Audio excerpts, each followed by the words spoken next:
Captain Tejo stood on the bridge of the Harmony's edge, watching the swirling purple nebula outside the viewports, and felt the familiar excitement that came with exploring unknown space.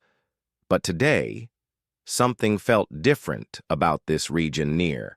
The Perseus Arm, where his science vessel had been conducting xenobiology studies for the past 3 months.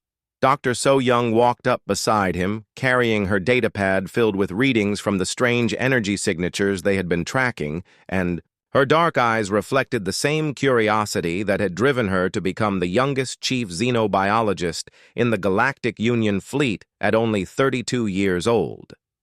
"Captain, the readings are getting stronger as we move deeper into the nebula," she said, pointing at the swirling patterns of data on her screen. "I have never seen anything like this before, and the biosignatures are unlike any known species in our databases," Engineer Boram called from her station near the back of the bridge, where banks of monitors showed the ship's various systems all running smoothly, thanks to her careful maintenance over the past 2 years since joining the crew. "Sir, the nebula is interfering with our long-range sensors, but I can boost power to the forward array if you want better resolution on whatever is out there." Navigator. Wu Jin looked up from his stellar cartography station where 3-dimensional star maps floated in holographic display, showing their current position relative to known space and trade routes. "Captain, we are now officially in uncharted territory, and our nearest supply base is 6 weeks away at maximum warp." Tejo nodded and made his decision with the confidence that had earned him command of one of the Union's most advanced research vessels, despite being human in a galaxy where most species still viewed his people as newcomers to the galactic community. "Take us deeper, Boram, and give So-Young whatever power she needs for her scans, because if there really is something unknown out here, we need to document it properly." The Harmony's edge moved forward through the dense clouds of ionized gas that made up the nebula, while its sensors worked overtime trying to penetrate the interference and map what lay hidden in the cosmic fog ahead of them. And after 2 hours of careful navigation, Wu Jin suddenly straightened at his station. "Captain, I am reading a large metallic object approximately 12 kilometers ahead, and it appears to be drifting without power," he announced while his fingers danced across the controls to refine the sensor data.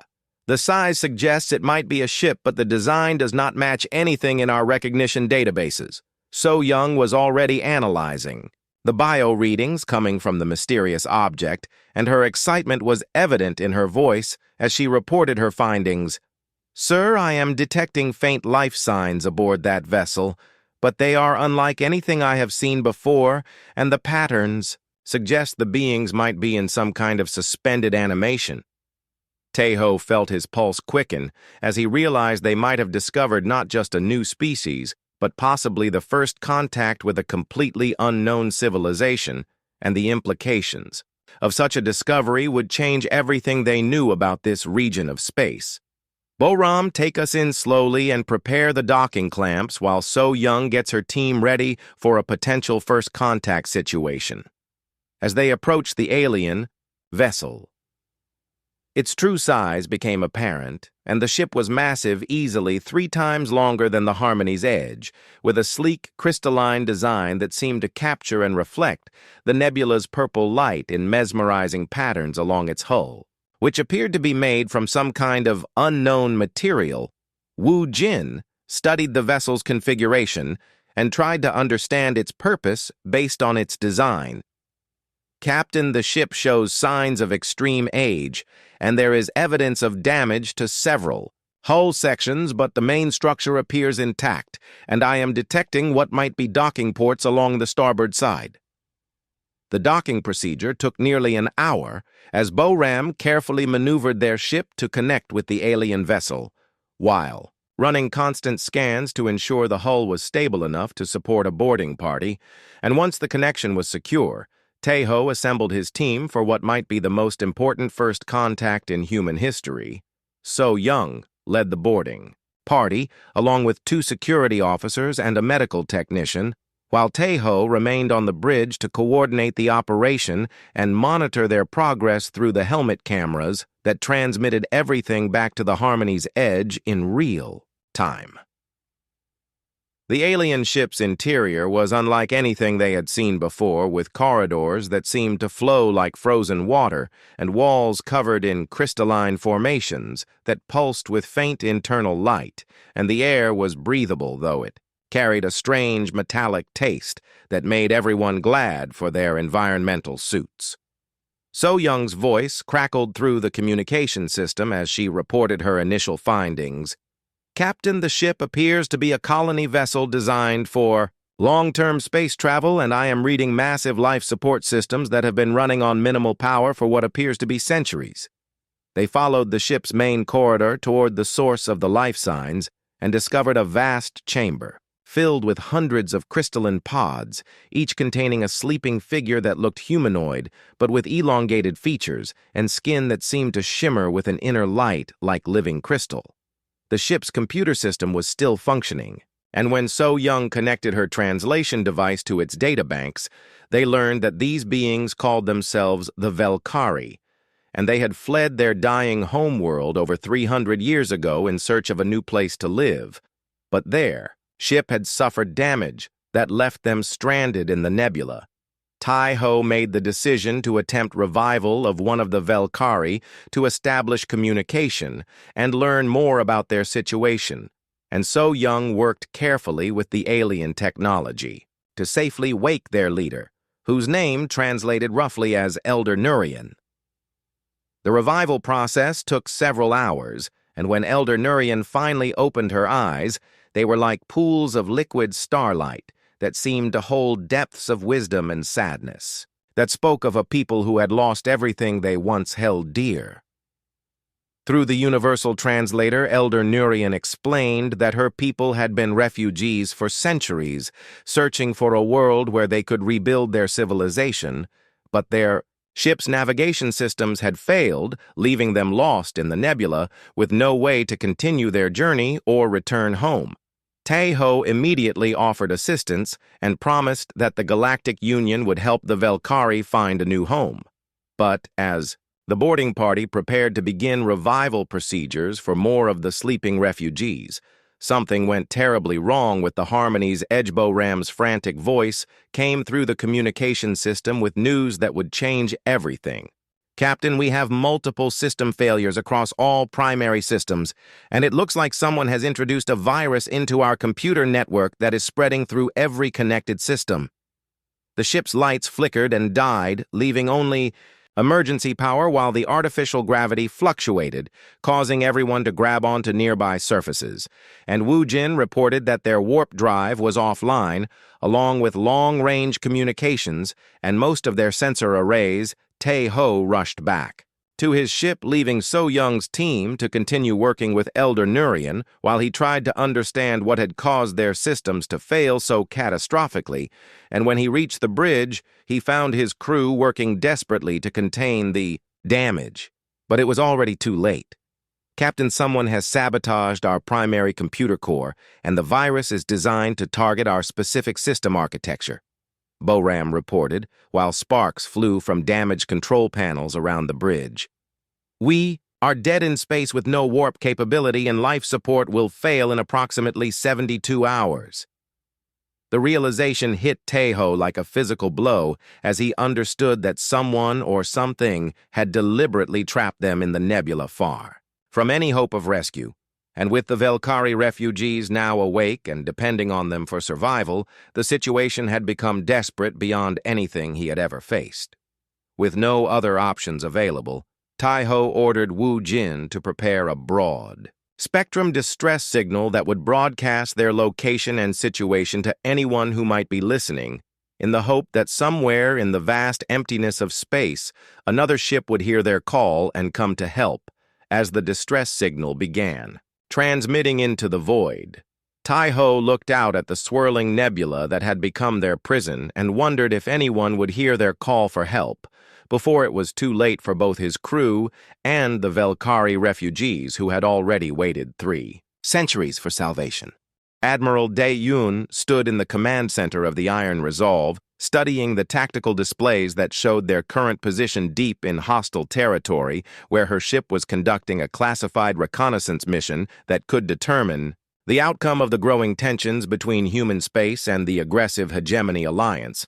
Captain Hae-Jin approached her commanding officer with a concerned expression on her face as she carried a datapad containing information that would force them to make a difficult decision about their mission priorities and the lives of unknown beings somewhere in the darkness of space. Admiral, we have received a faint distress signal from the Perseus Arm region, approximately 6 light years from our current position, Hae-Jin reported while highlighting the relevant data on her pad.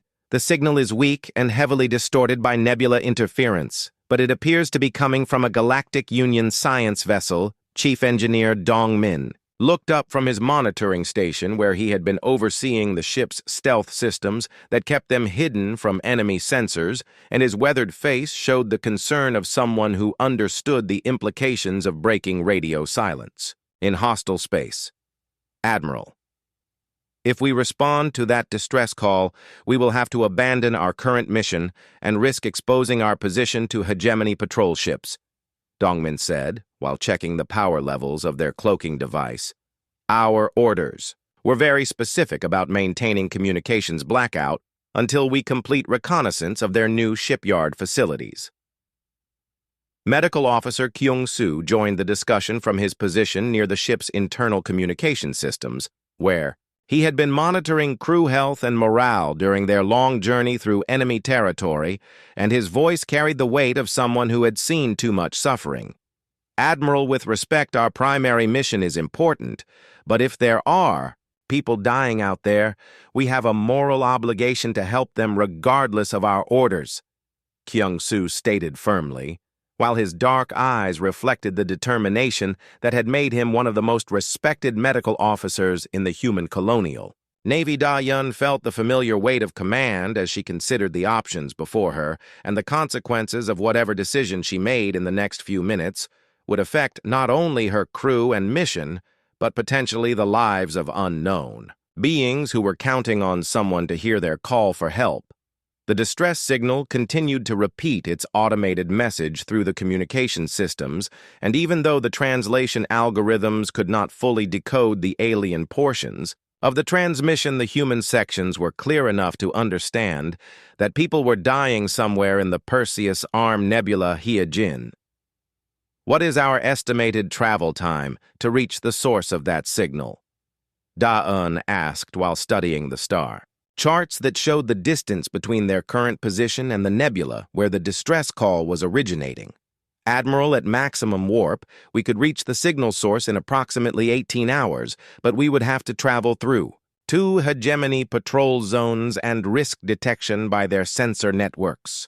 Hae-Jin replied while calculating the various route options available to them. Da-Un closed her eyes for a moment and thought about the oath she had taken when she first accepted command of a warship in the human colonial navy, and the promise to protect all sentient life regardless of species or political affiliation echoed in her mind as she made her decision. Dongmin, plot a course for the Perseus Arm and prepare the ship for maximum warp, she ordered, while turning to address her crew. We are going to respond to that distress call because that is what humans do when someone needs help. And I will not let politics prevent us from saving lives.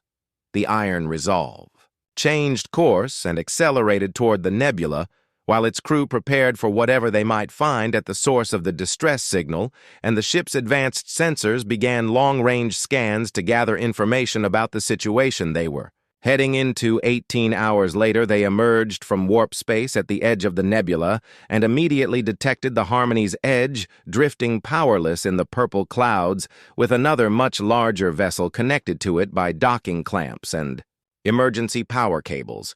Hae-Jin studied the sensor readings and reported her findings to Admiral Da-Yun. The science vessel appears to have suffered massive system failures, and their life support is operating on emergency power only, while the unknown vessel shows signs of extreme age, but appears structurally sound. Kyung-soo was already preparing medical teams and emergency supplies as he analyzed the bio-readings coming from both vessels. Admiral, I am detecting human life signs aboard the science vessel along with readings from an unknown species that appears to be in various states of metabolic stress. Da-Yun ordered the Iron Resolve to approach slowly while broadcasting identification signals to let the stranded crew know that help had arrived. And she felt a mixture of relief and concern as she realized they had found the source of the distress call, but the situation appeared more complex than a simple rescue operation. Captain Taeho's voice came through the communication system with obvious relief and gratitude as he responded to their hail. Iron Resolve, this is Captain Taeho of the Harmony's Edge, and I cannot express how glad we are to see you because we have been stranded here for 3 days with failing systems and refugee aliens who need immediate assistance. The full scope of the situation became clear as Taeho explained about the Velkari refugees and the mysterious sabotage of his ship's systems, while Admiral Da-un listened carefully and began formulating a plan to address both the immediate crisis and the larger implications of first contact with an unknown species. Dong-min coordinated with engineer Bo Ram aboard the science vessel to assess the damage and determine what repairs were possible, while Kyung-soo prepared to treat both human and alien casualties once they could establish safe transport between the ships. The Iron Resolve extended docking tubes to both vessels and began emergency power transfer to stabilize the Harmony's Edge, while teams of specialists prepared to board and assess the situation firsthand. And Admiral Da-Yun found herself responsible not only for a rescue operation, but potentially for first contact with a refugee species. Hae-jin reported that their long-range sensors were detecting movement at the edge of the nebula that suggested other ships might be approaching their position, and the possibility that whoever had sabotaged the science vessel might be returning to finish what they had started.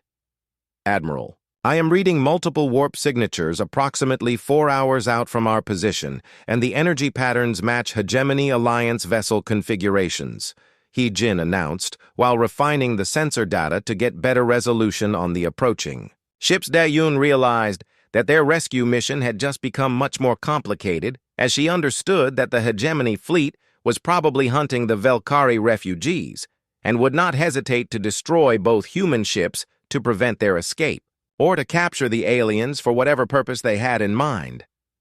The medical teams began treating injured crew members from both vessels, while engineering teams worked around the clock to repair the Harmony's Edge enough to make it space-worthy again, and the Velkari refugees provided what assistance they could despite their weakened condition from centuries in suspended animation. Elder Nurian met with Admiral Da-un through the ship's communication systems and explained that her people possessed knowledge of ancient technologies that various galactic powers had been trying to obtain for generations, and the Hegemony Alliance had been hunting them across the galaxy to capture their secrets. Admiral, my people have been refugees for over 3 centuries because we possess information about temporal manipulation technology that could change the balance of power in this region of space. Elder Nurian explained through the translation system. The Hegemony believes they can force us to share this knowledge if they capture us.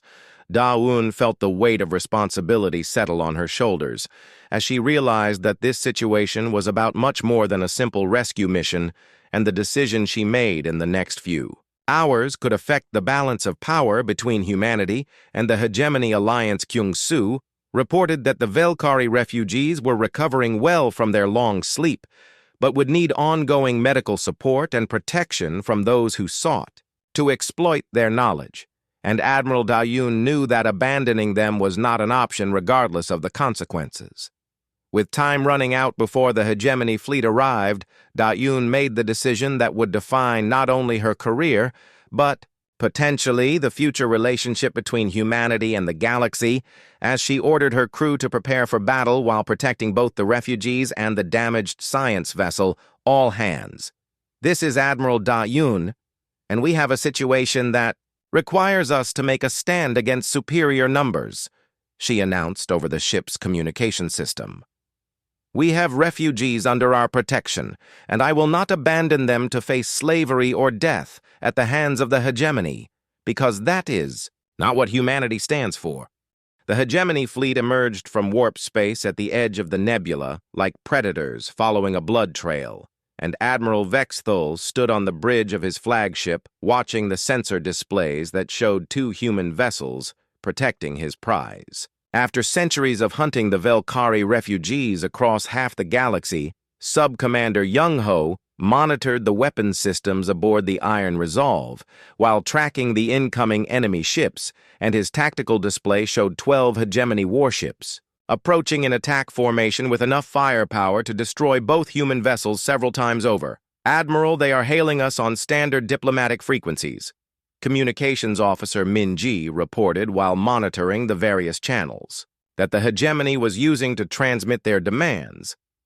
"They are demanding immediate surrender of the Velkari refugees and threatening to destroy both ships if we do not comply." Admiral Da-Un stood firm on her bridge as she listened to the hegemony demands and felt the familiar resolve that had carried her through 20 years of military service, including several border conflicts where human determination had proven more valuable than superior numbers or firepower. "Min-Ji, open a channel." "To the hegemony flagship," Da-Un ordered, while preparing to deliver her response to their ultimatum. "Admiral Vexthul, this is Admiral Da-Un of the Human Colonial Navy, and I am informing you that the beings aboard these vessels are under the protection of humanity, and we do not abandon those who seek our help." Vexthul's response came through the communication system with the arrogant tone of someone who believed that superior numbers guaranteed victory, and his translated words carried centuries of contempt for species that he considered inferior to the hegemony alliance. "Human Admiral, you are interfering with hegemony justice, and the creatures you protect are criminals who stole sacred technology from our allies," Vexthul declared. While his fleet moved into attack positions, "Surrender them immediately, or we will destroy your ships and take them from the wreckage." Elder Nurian's voice came through the ship's internal communication system as she provided crucial information about the approaching enemy, and her words revealed the true scope of the threat they were facing from an alliance that had been expanding its territory through conquest and intimidation. "Admiral, the hegemony has been hunting my people because we possess knowledge of temporal displacement technology that our ancestors developed during the final days of our homeworld," she explained while providing technical data to the human engineers. "This technology allows matter to be phased out of normal spacetime for brief periods." Engineer Dongmin studied the Velkari technical specifications and realized that their temporal displacement system could provide a significant tactical advantage if they could find a way to integrate it with human technology and power systems. Captain Taeho reported from the Harmony's Edge that his engineering teams had managed to restore basic systems and weapons capability, but the ship was still operating at only 60% efficiency and would not survive a prolonged battle against superior enemy forces. "Admiral, the science vessel can fight, but we need time to complete repairs and integrate the Velkari technology into our defensive systems," Taeho transmitted while his crew worked desperately to bring their ship to full combat readiness. Young-Ho reported that the hegemony fleet was moving to surround both human ships and cut off any possible escape routes, while their heavy cruisers prepared to engage at maximum range where their superior firepower would be most effective. Da-Yun made the tactical decision to move both ships deeper into the nebula, where the dense gas clouds would interfere with enemy sensors and provide cover for the repairs and modifications that might give them a fighting chance against overwhelming odds. "All ships prepare for evasive maneuvers and take us into the densest part of the nebula," she ordered, while studying the tactical display that showed the relative positions of all vessels. "We need to buy time for the Velkari technology integration while staying ahead of the enemy fleet." The pursuit began as both human ships accelerated into the swirling purple clouds, with the hegemony fleet following close behind, and the chase became a deadly game of cat and mouse through a cosmic maze where sensor ghosts and false readings could mean the difference between life and death. Communications, Officer Minji coordinated between both human ships while monitoring hegemony communications to gather intelligence about their tactics and intentions, and she discovered that the enemy commander was under orders to capture the Velkari alive rather than simply destroying them. Velkari engineer Thynel worked alongside Dongmin to modify human power systems so they could support the temporal displacement technology, and their combined knowledge began to produce solutions that neither species could have achieved alone. Admiral, we are beginning to understand how the temporal system works, but it requires massive amounts of energy and precise coordination between multiple vessels, Dongmin reported, while reviewing the modification requirements. If we can connect both ships to a single displacement field, we might be able to phase out of normal space long enough to escape. The hegemony fleet gradually closed the distance despite the interference from the nebula, and their superior numbers allowed them to search multiple areas simultaneously while maintaining pursuit of the human ships that were running out of places to hide. Ho detected incoming weapons fire and returned shots, with both human ships coordinating their defensive efforts while maneuvering through asteroid fields and gas clouds that provided temporary concealment from enemy targeting systems. The running battle continued for hours as both sides exchanged fire while moving through the nebula, and the human ships used their superior maneuverability to avoid direct confrontation with the larger hegemony vessels that outgunned them. 3-1, Elder Nurian provided tactical advice based on her people's experience with hegemony hunting tactics and warned that the enemy commander would eventually resort to more aggressive measures. If the standard pursuit failed to produce results, Admiral Vexthul is known for his impatience, and he will soon attempt to force us into open battle by targeting our engines rather than trying to capture us intact, she warned while monitoring the enemy fleet movements. He believes that dead refugees are better than escaped refugees. Captain He-Jin reported that their long-range sensors were detecting additional ships approaching from the direction of human space, but they were still several hours away and might not arrive in time to affect the current engagement with the hegemony fleet.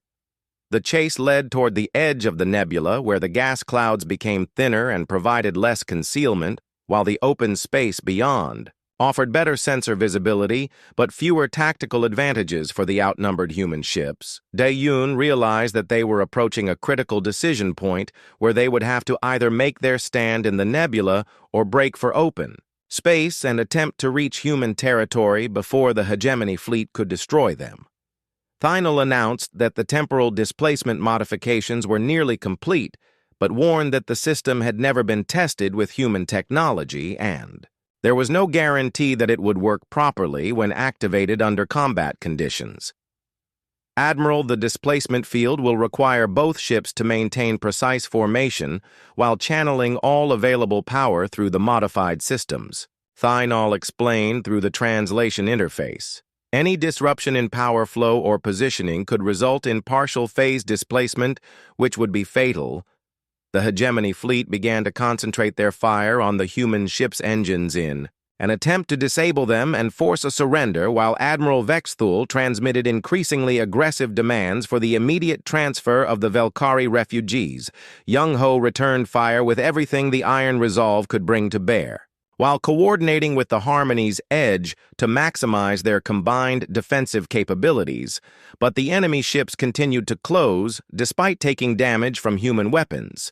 The pursuit reached its climax as the human ships emerged from the nebula into open space with the hegemony fleet in close pursuit and long-range sensors showing human reinforcements still hours away from the battle area. Dae-Yun made the decision to attempt the temporal displacement rather than face certain destruction in open battle, and she ordered both ships to assume formation while their crews prepared to activate technology that had never been tested under these conditions. All hands prepare for temporal displacement activation, she announced while watching the enemy fleet move into attack formation. We are about to attempt something that has never been done before, and our survival depends on everyone doing their job perfectly. The edge of human colonial space appeared on the long-range sensors, as both human ships raced toward the mining world of New Sol, with the hegemony fleet still in pursuit, and Admiral Da Yun knew that whatever happened in the next few hours would determine not only their survival, but the future relationship between humanity and the galactic community. Commodore J. Wook received the emergency transmission from the Iron Resolve while reviewing defensive preparations for the orbital platforms. Around New Sol, and his weathered face showed the concern of a veteran officer who understood that his mining colony was about to become the center of an interstellar incident. Admiral Dae-un. This is Commodore J. Wook commanding New Sol Defense. Command, and we have received your situation report, he transmitted, while coordinating with the planetary government. We are preparing to assist, but our defensive capabilities are limited against a fleet of that size. Fighter Squadron Leader Yoon Jung launched her squadrons from the orbital defense platforms while reviewing the tactical situation that showed 12 enemy warships approaching a lightly defended mining colony that had never been designed to withstand a major military assault colonial. Governor In-soo faced the most difficult decision of his political career as he weighed the safety of his 2 million colonists against the moral obligation to help refugees who had sought protection from an aggressive alien alliance.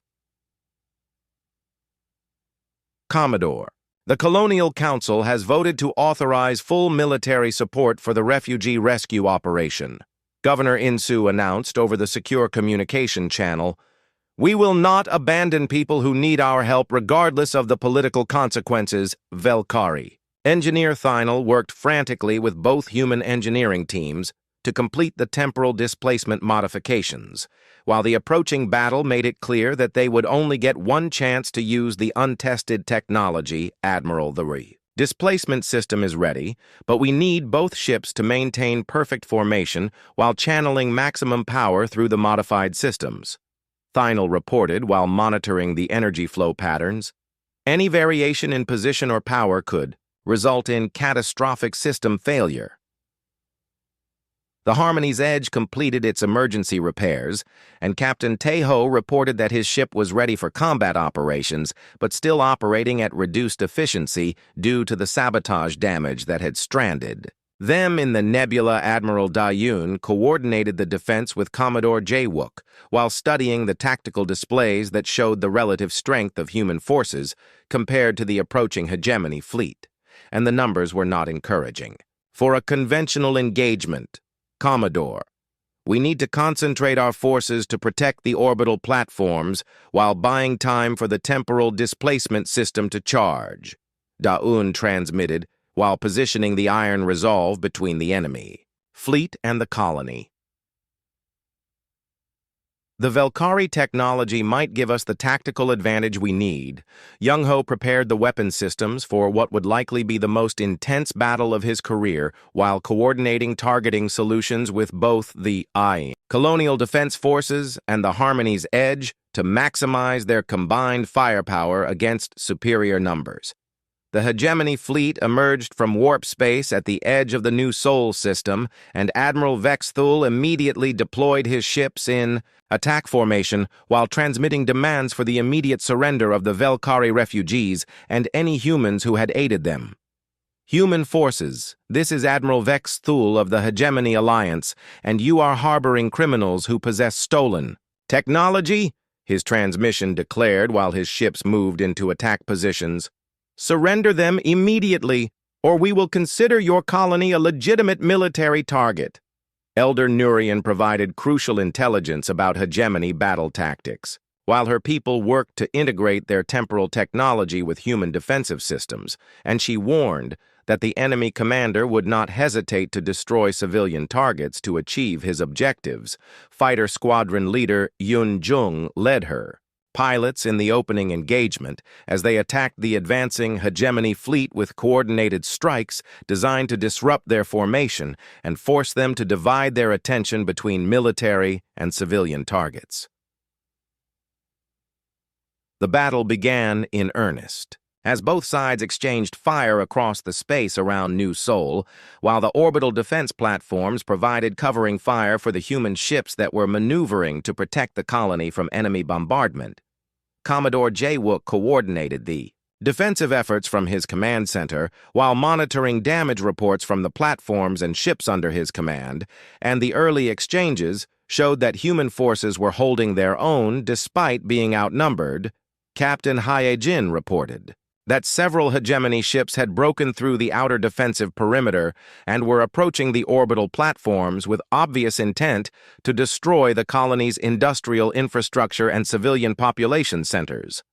Dae-Yoon made the tactical decision to commit both warships to protecting the civilian targets, even though it meant exposing them to concentrated enemy fire, and the Iron Resolve and Harmony's Edge moved to intercept the attacking enemy vessels.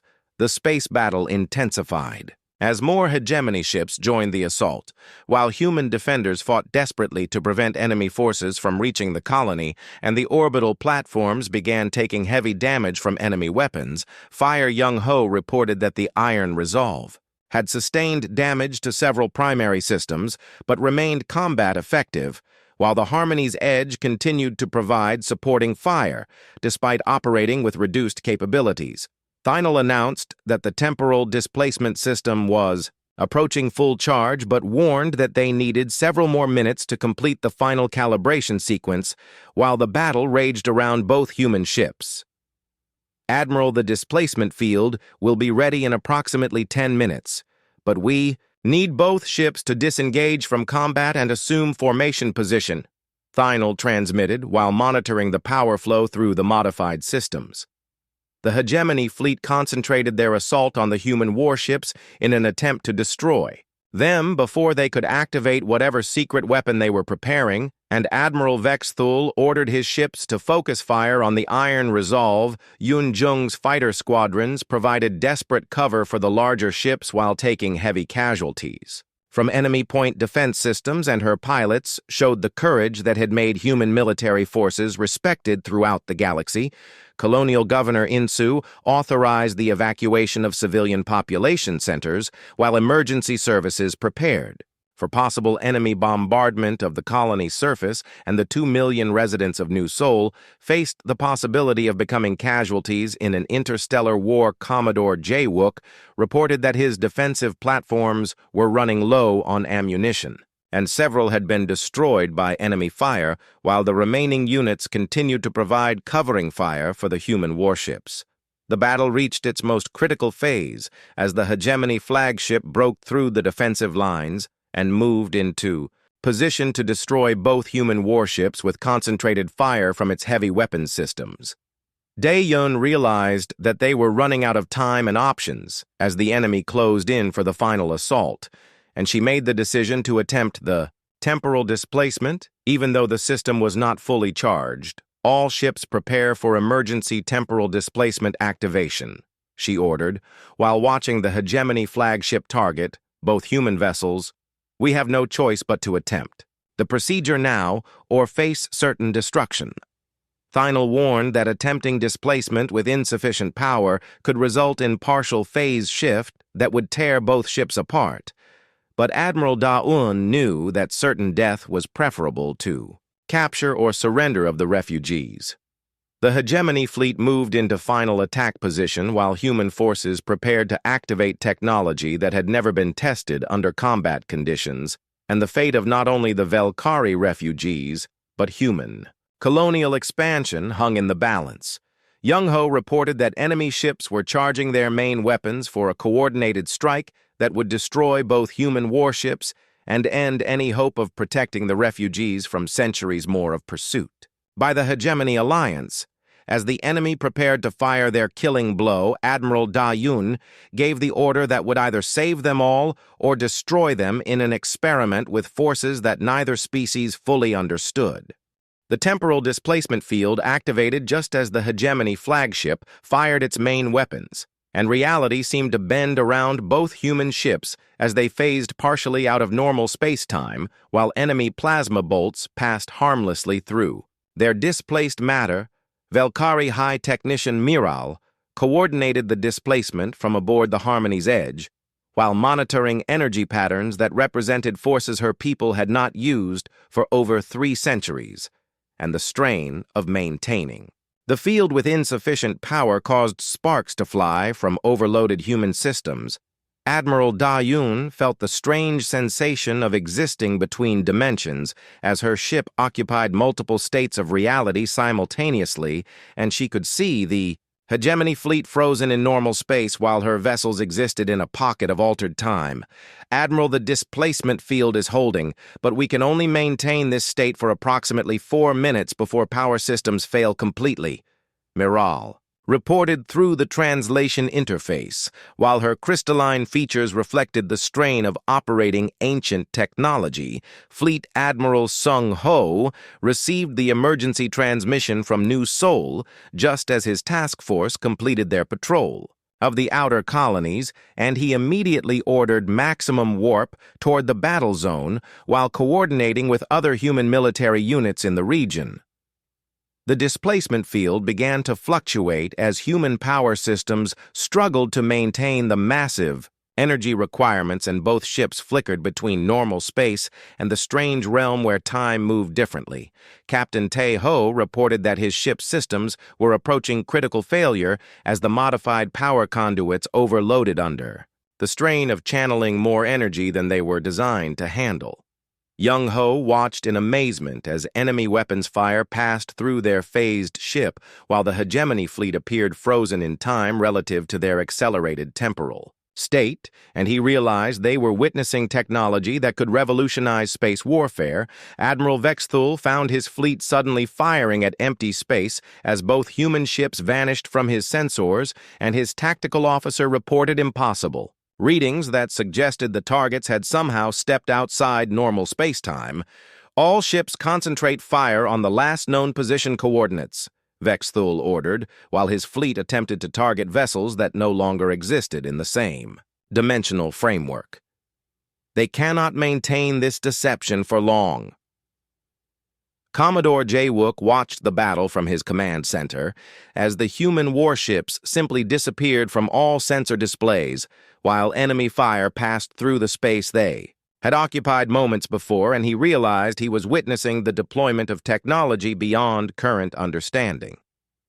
The temporal displacement field collapsed after 3 minutes and 50 seconds as the modified human systems finally reached their breaking point, and both ships rematerialized in normal space, just as Fleet Admiral Sung Ho's task force emerged from warp at the edge of the system. All enemy vessels. This is Fleet Admiral Sung Ho of the Human Colonial Navy, and you are ordered to cease hostilities and withdraw from human space immediately, his transmission declared while his ships moved into attack formation. The tactical situation reversed instantly as the hegemony fleet found themselves outnumbered by fresh human warships, while their targets had somehow survived what should have been a devastating attack, and Admiral Vexthul realized his advantage had evaporated. Hegemony Supreme Commander Kothval arrived aboard his dreadnought just as the human reinforcements engaged his fleet, and he faced the unacceptable choice between retreat and a battle he could no longer be certain of winning. Admiral Vexthul, you have failed to secure the refugees and now face superior human forces, Kothval transmitted, while studying the tactical displays. Withdraw immediately before this incident escalates into full-scale war between our peoples. Elder Nurian emerged from the displacement experience with renewed hope as she realized that humanity possessed not only the courage to protect refugees, but the ability to integrate alien technology in ways that could benefit both species. The combined human fleet moved into defensive positions around New Seoul, while the hegemony forces found themselves surrounded and outgunned by ships equipped with technology. They did not understand Fleet Admiral Sung Ho coordinated with Admiral Da-eun to present a united front against the hegemony, while offering them a single opportunity to withdraw before facing the full military might of the human colonial navy. Admiral Vexthul, your hunt for the Velkari refugees ends here. Sung-Ho declared, while his ships maintained targeting locks on all enemy vessels. You will withdraw immediately or face the consequences of attacking human-protected persons. The hegemony fleet began their withdrawal under protest, while Admiral Vexthul transmitted threats about future retaliation and the consequences of human interference in what he claimed were internal hegemony affairs. Governor Insu coordinated relief efforts for the Velkari refugees, while offering them sanctuary on New Seoul until permanent arrangements could be made and his colony became the first human world to officially welcome alien refugees. Miral worked with human scientists to document the temporal displacement technology while ensuring that her people's ancient knowledge would be preserved and shared responsibly with their new human allies. Captain Hye-jin coordinated the aftermath of the battle, while damage control teams worked to repair both human warships and integrate lessons learned from the first successful deployment of temporal displacement technology. The Galactic Union officially recognized humanity's actions as heroic, while some member species expressed concern about human willingness to risk war for the sake of unknown refugees, and the political implications would affect interstellar relations for years. Admiral Da Yun received promotion to Fleet Admiral and assignment to establish humanity's first deep space rescue service, ensuring that no distress call would go unanswered, regardless of political consequences or military risks. Captain Taeho was reassigned to command the first human diplomatic vessel specifically designed to make contact with refugee species throughout the galaxy, and his crew became specialists in first contact protocols. The Velkari refugees settled on several human colonies while their technical knowledge helped advance human technology, and their partnership became a model for future cooperation between species. Engineer Dong Min led the team that integrated temporal displacement technology into human ship designs while ensuring proper safeguards, prevented the dangerous power fluctuations that had nearly destroyed both vessels. Medical Officer Kyung-soo established treatment protocols for alien refugees, while his experience with the Velkari became the foundation for xenobiological medicine in human space. The Hegemony Alliance found their expansion efforts complicated by human intervention on behalf of refugee species, and their traditional tactics of intimidation proved less effective against opponents willing to fight for moral principles. Elder Nurian addressed the Galactic Union Council about the refugee crisis, while praising humanity's unique willingness to risk everything for people they had never met, and her testimony influenced galactic policy toward displaced populations' communications. Officer Minji documented the entire incident for historical records, while her reports became required reading at military academies throughout human space and influenced a generation of officers. Fighter Squadron Leader Yoon Jung became an instructor at the Naval Academy, where she taught tactics developed during the battle, and her students learned that superior numbers meant nothing against superior determination. The temporal displacement technology was carefully studied and improved, while strict protocols ensured it would only be used for defensive purposes and humanitarian missions rather than aggressive military operations. Years later, when historians studied the incident at New Seoul, they identified it as the moment when humanity established itself as the galaxy's protector of refugees and defender of those who could not defend themselves. The partnership between humans and Velkari produced technological advances that benefited both species, while their alliance became a symbol of what could be achieved when different civilizations worked together for mutual benefit. Admiral Da Yun's Deep Space Rescue Service responded to hundreds of distress calls over the following years, and her crews saved thousands of lives, while establishing humanity's reputation as the species that never abandoned those in need. The battle at New Seoul became known as humanity's answer to the question of what they would do when faced with superior numbers and impossible odds, while protecting innocent beings who had nowhere else to turn. Captain Taeho's diplomatic missions resulted in contact with dozens of refugee species, while his ship became a symbol of hope for displaced populations throughout the galaxy, who knew that humanity would protect them. The legacy of the rescue in the Perseus Arm Nebula continued for generations, as human military doctrine emphasized the principle that no sentient being would be abandoned regardless of the cost or consequences when asked. About humanity's defining characteristic, other species pointed to the incident at New Sol, where humans chose to risk everything for refugees they had just met, rather than following orders or protecting their own interests.